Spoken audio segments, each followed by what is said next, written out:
Hey, what's up? My name is Tyson Brown and I want to welcome you to Tyson's Fitness Tips podcast. This is Australia's top health and fitness podcast to help you lose weight, look good with your shirt off, feel confident in your body, and finally achieve the goals you want with your health and fitness. So 5 days a week, I'm going to be giving you top information from myself and also from leading experts in the field so you know everything you need to do to get in the best shape of your life. From nutrition to mindset to workout, everything is covered in this podcast and you need to go nowhere else. So like I said, it's going to be 5 days a week, Monday to Friday, in your ears with quick actionable segments that you can implement straight away, because the most important thing is that you can put these things into play. Also, if you listen all the way to the end of the episode, you're going to get 2 special gifts that you can download upon listening to it. So make sure you listen all the way to the end to get those free gifts, okay? So let's get into the episode.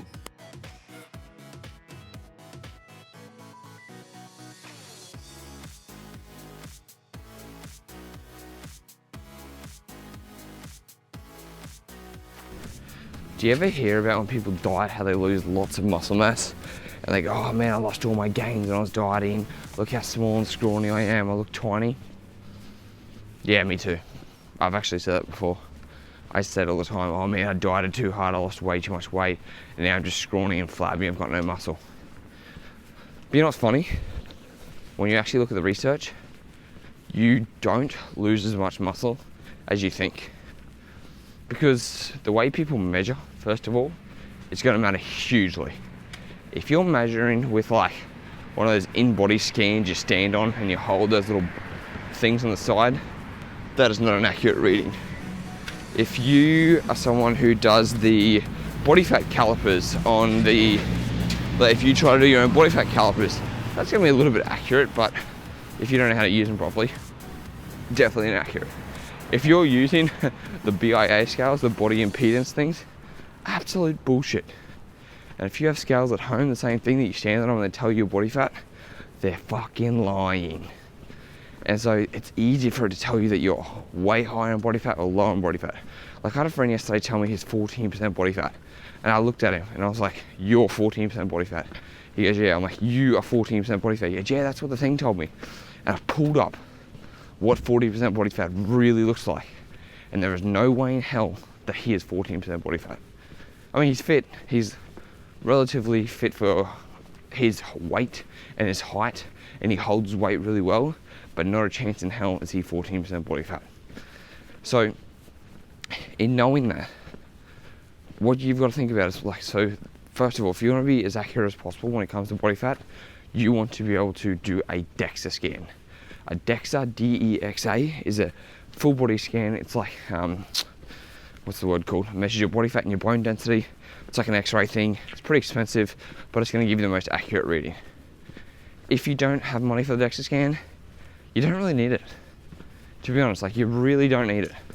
There's no point in you having knowing exact percentage of body fat. Unless you can hire someone or you know how to do skin fold calipers yourself, don't stress about it. But anyways, you can have a guess. You can literally look up body fat percentages so you can have a look at what they all look like. Now, in knowing that, when you're losing fat, when you're losing weight, when you're trying to get leaner, what's one thing that everyone tells you? Eat more protein. Eat more protein. And what the studies show, as long as you're eating, people have been on a 40% calorie deficit. So that means if you need to eat 2,000 calories, you're eating 1,200 calories, right? You're eating 1,200 calories a day, which is way, way too little for most people.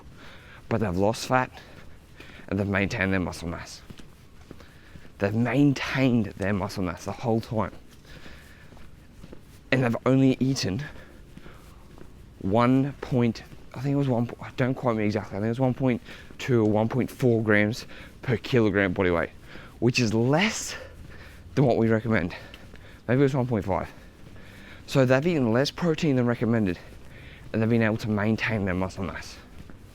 Because what happens is when you lose fat, your fat is all surrounded on your body, right? Your fat's not just on your belly.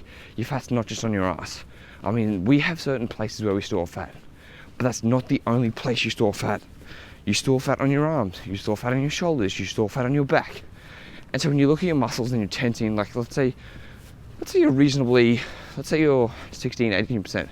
And when you tense, you're like, oh yeah, my arms look really good. Well, guess what? There's still fat around there. So when you're losing fat from all of those areas too.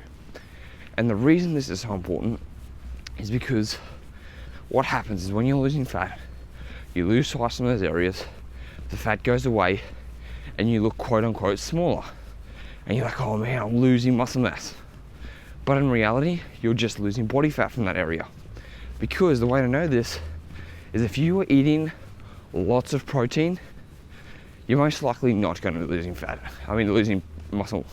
Because you're giving your body enough. That's why I say eat 2 grams per kilogram body weight. If you're eating that, that's like a backup. That's like in case of emergency. Your body's like, oh wow, there's plenty of protein here.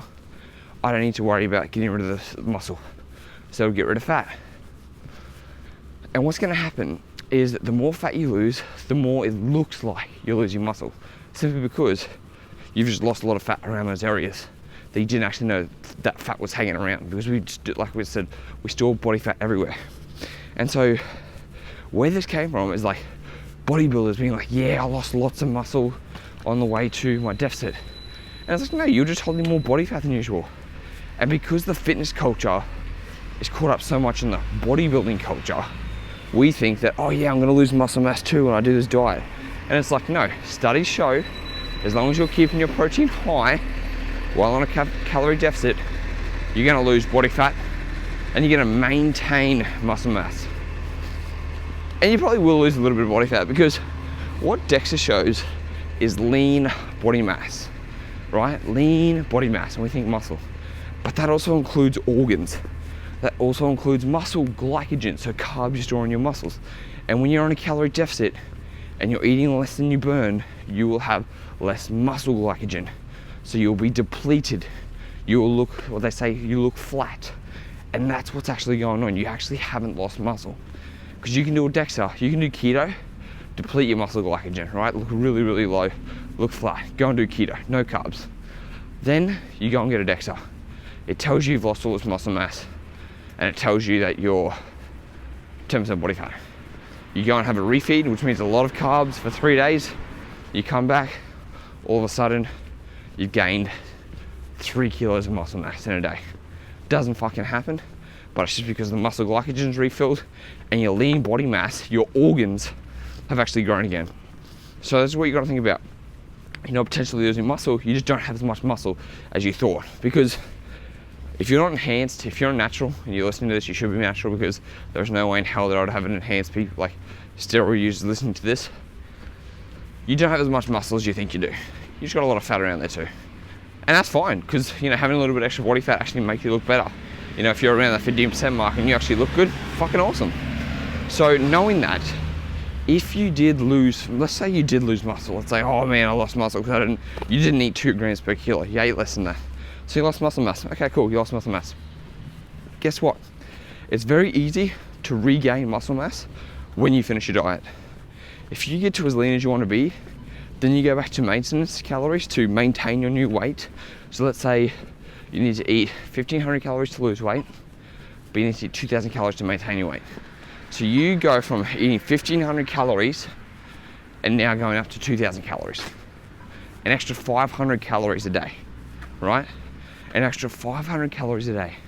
And you're having more protein and more carbohydrates. That's gonna help you rebuild that lost muscle. Because now, you've got the extra calories to use. And the body's gonna wanna soak that up. And the body, because it's now got these extra calories that it wasn't using before, that it's now gotta figure out how to use for, if you're having more protein, the body's gonna start building muscle again. And so you can gain that really, really quickly if you're eating 500 extra calories a day to maintain your new body weight. And that's the cool thing. So even if you somehow did eat too little protein and you lost some weight and you lost some muscle, you can gain the muscle back very, very quickly. So even if you, like we talked about last time, aggressive dieting versus slow dieting, if you're someone who wants to do the aggressive diet and you do lose quote unquote a little bit of muscle mass, but you finish your diet, then you go back to maintenance calories and you just eat, you'll gain your muscle mass back and you're gonna be okay. So don't get caught up in this like, oh man, I'm gonna lose all this muscle, because it may be a short-term thing. You know, you might lose muscle a little bit if you're lucky, if you're one of those people that does lose muscle mass. If you're unlucky, I would say, and you lose muscle mass, just know if that happens, you will be able to gain it back very quickly when you get back to your maintenance phase. So don't stress too much about it. And that's what I was getting scared of. People like, oh, you're doing cardio, you're gonna lose your muscle mass. And like, you know, if you do excessive amounts of cardio like I do, because I like to do cardio, if you do a lot of cardio, you do risk losing muscle mass. But guess what? As soon as I go back to my maintenance calories and I'm done this diet, I can go back to having whatever the fuck, I can go back to eating normally and I'll gain my muscle mass back. So I'm not scared anymore. And you shouldn't be scared either. So remember, if you want to measure your body fat, go and get a DEXA if you want an accurate reading. Don't use these bullshit Fitbit scales or whatever the other fucking scales you stand on and they tell you. Don't use these BIA scales or any of that shit. It's all fake. Go and get a DEXA if you really want to know. Or if not, just eat double your body weight in kilograms of protein. Keep dieting. Hope that was helpful. Hope that busted some myths.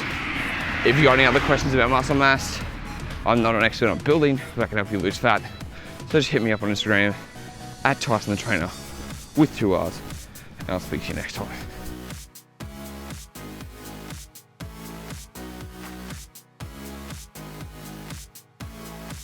Hey, thanks for listening to the podcast. I really appreciate it. So now you've listened all the way to the end. That means you get some free goodies.